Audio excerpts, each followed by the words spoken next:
என் தேவேந்திர குல வேளாளர் சமுதாய உறவுகளுக்கும் தமிழ்ச்சம் உறவுகளுக்கும் என்னுடைய முதற்கண் வணக்கம். இந்த காணொலி எதற்காண்டி அப்படின்னா 2 வாரங்களுக்கு முன்பு தூத்துக்குடி ஆறுமுகமங்கலத்தைச் சேர்ந்தவர் பாலா. அவர் தாவேகா கட்சியில் இருக்கிறாப்புல. அவர் இசக்கியம்மாள் என்ற ஒரு பெண்ணுக்கும் இன்னொரு பெண்ணுக்கும் பார்த்திங்கன்னா பாலியல் ரீதியான கூட்டு பாலியல் பண்ணதாக இசக்கியம்மாள் ஒரு புகார் கொடுத்து 2 வாரங்களுக்கு முன்பு பாலா கைது செய்யப்பட்டு சிறைப்படுத்தினார். அதற்கு கூட நம்ம கண்டன வீடியோ கூட நம்ம பதிவு செஞ்சுருந்தோம். அதில் மிகப்பெரிய ஒரு திருப்புமுனை ஏற்படுத்தியிருக்குது. அதாவது கூட்டு பாலியலுங்கிறது ஒன்று நடக்கவே இல்லை. இசக்கியம்மாள் பொய்யான ப்ரெஸ் மீட் கொடுத்துருக்காங்க. இதனால் என்னால் தலை காட்ட முடியலை, என்னையும் சேர்த்து அசிங்கப்படுத்திருச்சு அப்படின்ற மாதிரி அந்த கூடை சென்ற முனீஸ்வரின்ற பெண் புகார் மனு கொடுத்துருக்காங்க. ஸோ அது சம்மந்தமான காணொலி தான். இந்த பாலான்ற நபரும் இன்னும் 2 பேர் சேர்ந்து கூட்டு பாலியல் பண்ணதாக ஒரு செய்தி 2 வாரங்களுக்கு முன்பு இருந்தது. ஸோ அந்த கூட்டு பாலியலுங்கிற ஒரு விஷயமே நடக்கலை. இந்த பெண் பணம் சம்பாதிப்பதற்காக பணம் பிடுங்குவதற்காக இப்படி ஒரு குற்றச்சாட்டை வச்சுட்டாங்க அப்படின்னு அந்த கூட போன முனீஸ்வரின்ற சகோதரி புகார் மனு கொடுத்துருக்காங்க. அந்த வீடியோ ஒரு நிமிஷம் பாருங்கள், அதுக்கப்புறம் சில கருத்துக்கள் பேசணும்னு நினைக்கிறேன்.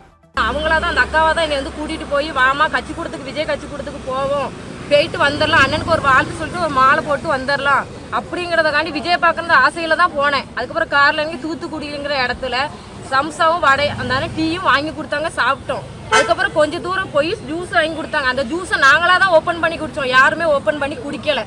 அதுக்காண்டி தர்கா பக்கத்தில் போனாங்க. தர்கா பக்கத்தில் எல்லாருமே நின்றுக்கிட்டு இருந்தாங்க, நிறைய ஆட்கள் வெளியில் நின்றுக்கிட்டு இருந்தாங்க. அதனால் நாங்கள் ரூமில் அவங்க 2 பேரும் அந்த ரூமில் தூங்கிட்டு இருந்தாங்க, நாங்கள் 2 இந்த ரூமில் தூங்கிட்டு இருந்தோம். வேறு எந்த தப்புமே நடக்கலை. அபாண்டமாக இல்லாத பொய்யை வச்சு ஒரு பெண்ணை இப்படி கேவலப்படுத்துகிறாங்களே. அவங்க வீட்டில் இருந்தால் இப்படி பண்ணுவாங்களே குடும்பத்துக்குள்ள. தப்பு பண்ணாமல் ஒரு பெண் தப்பு பண்ணான்னு சொல்லி கெட்ட பேர் எடுக்காம தப்பு பண்ணாலும் பரவாயில்ல, எங்கள் ஊரில் கேட்காங்க நீங்களும் சாக வேண்டியதானே, இருக்கிறதோட இருங்க. அப்போ தப்பு பண்ணாமல் நான் ஏன் சாவணும்?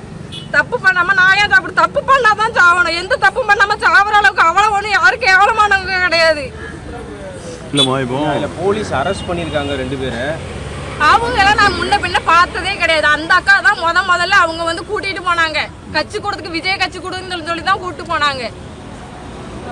அவங்க முன்ன பின்ன பார்த்ததே கிடையாது. இல்ல விஜய் கட்சி கூட்டத்துக்கு போறீங்க, இப்போ அதுல ரூம் எல்லாம் போகணும். அது எனக்கு தெரியாதுல சார். ரூமுக்கு போனேன்னு நீங்களே சொல்றீங்கல்ல, இப்போ ரூம்ல நாங்க ஒரு ரூம்ல இருந்தோம் சொல்றீங்க. ஆமா, அது என்ன சொன்னாங்க, தர்கா பக்கத்துல இருக்கிற ரூம்னாங்க. தர்கா பக்கத்துல என்ன இருப்பாங்க? தர்கா பக்கத்துல அப்ப எல்லாம் தர்கா பக்கத்துல ரூம்ங்கிறது இருக்கு. அது தப்பான ரூம் நம்ம சொல்ல முடியாதுல சார்.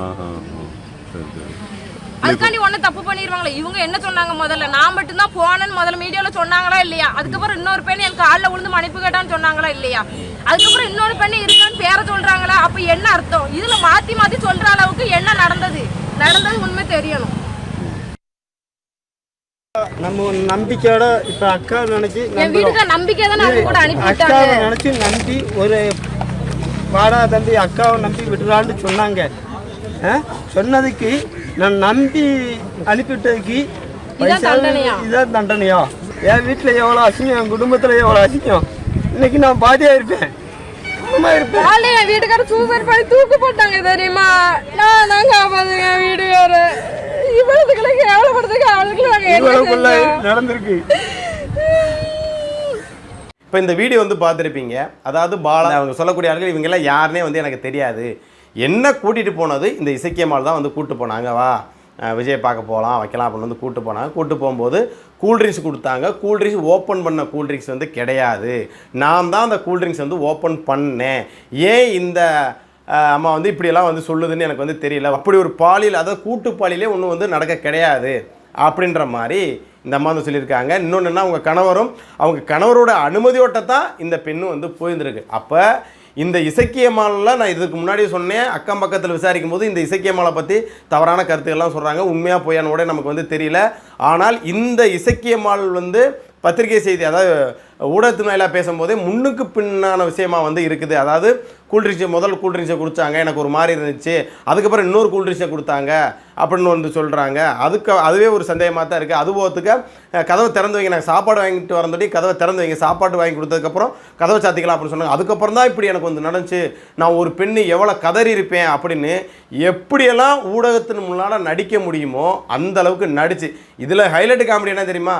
திரைப்பட ஸ்டைலில் அண்ணன் விஜய் இதுக்கு ஒரு ஆக்ஷன் எடுக்கணும் அப்படின்னு வேற நடிப்பு திறமையெல்லாம் அந்த இசக்கியம்மா காமிச்சாங்க. கடைசியில் அந்த அம்மாவுடைய அந்த நடிப்பு திறமை எல்லாமே புஸ்வானமாக போன மாதிரி இன்றைக்கி அந்த இசக்கியம்மாளுடைய கூட போன சகோதரி வந்து போய் வந்து இந்த மாதிரி ஒரு விஷயமே வந்து நடக்கலை அப்படின்றத வந்து மனு வந்து கொடுத்துருக்காங்க.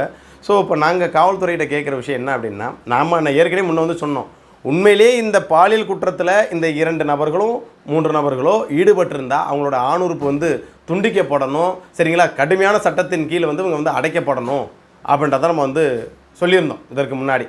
அதே போல் ஏதுக்கும் நல்லா வந்து விசாரிங்க, இந்த பெண் மீது வந்து ஏதோ சந்தேகம் இருக்கும் அப்படின்றதையும் நம்ம வந்து மென்ஷன் பண்ணியிருந்தோம். இப்போ இத்தனை நாள் இவங்க வந்து சிறைக்காவலில் வந்து இருந்திருக்காங்க. அப்போ இத்தனை நாள் இருந்த இவங்களுடைய வலியும் வேதனையும், சரிங்களா, இவங்கள் பட்ட அவமானத்தை இந்த இசக்கியம்மாள் வந்து கொடுக்க முடியுமா? ஏன்னா கூட போன பெண்ணே சொல்லுது அப்படி ஒரு பாலியல் இதுவே நடக்கலை, ஏன்னா ஒரே ரூமுக்குள்ளே தான் இருந்தோம்ங்கிறாங்க. இதில் என்னன்னா அந்த பெண் வந்து இது வெளியில் நடந்ததெல்லாம் சொல்லிடாத அப்படின்னு என் காலில் விழுந்துச்சு அப்படின்னலாம் யாரே இசக்கியம்மா வந்து நாடகம் போட்டாங்க. இதில் ஊடகத்தின் வாயில வந்து நாடகம் வந்து போட்டாங்க. 2 நாளாக நடந்துச்சு, இன்ன வரைக்கும் இசக்கியம்மா வந்து இது பண்ணல. அப்போ நான் என்ன சொல்கிறேன்னா, காவல்துறை இந்த இசக்கியம்மாவை கைது செய்து விசாரிக்கணும். ஏன்னா சும்மாலாம் விசாரிக்கக்கூடாது. ஒரு பொய் புகாரை வந்து 2 ஆண்கள் மீது வந்து கொடுத்துருக்காங்க. உண்மையிலேயே அந்த குற்றச்செயலில் அவங்க ஈடுபட்டிருந்தா தண்டனை கொடுக்குறதுல மாற்று கருத்தே இல்லை, சரியா? ஆனால் பணம் பறிப்பதற்காக இந்த இசக்கியம்மாள் வந்து இப்படி ஒரு பொய்யான புகாரை கொடுத்து இப்போ இத்தனை நாளாக சிறையில் அந்த பசங்க வந்து இருக்காங்க. நாளைக்கு இந்த சிறையை விட்டு வெளியில் போயிருந்தா, அதாவது கெட்ட விஷயம் வீரியமாக மக்கள் மத்தியில் வந்து போய் சேரும், ஆனால் நல்ல விஷயம் போய் சேராது. ஏன்னா இதற்கு முன்னாடி திலீபன் ஒரு எஸ்ஐ வந்து போட்டிருந்தார், இன்ஸ்பெக்டர் வந்து ஒரு வீடியோ போட்டிருந்தார், பார்த்துருப்பீங்கன்னு நினைக்கிறேன். நான் வந்து எந்த பெண்ணிட்டையும் வந்து காவலர்கிட்ட வந்து நான் பாலியல் ரீதியான தொந்தரவு வந்து பண்ணலை, நான் ஃபோனை வந்து கொடுத்துறேன், அப்படி நிரூபிக்கப்பட்டால் நான் அந்த வேலையை ரிசைன் பண்ணிடுறேன் அப்படின்னு ஓப்பன் டாக்காக வந்து வீடியோ வெளியிட்டிருந்தார் ஒரு எஸ்ஐ வந்து, சரிங்களா?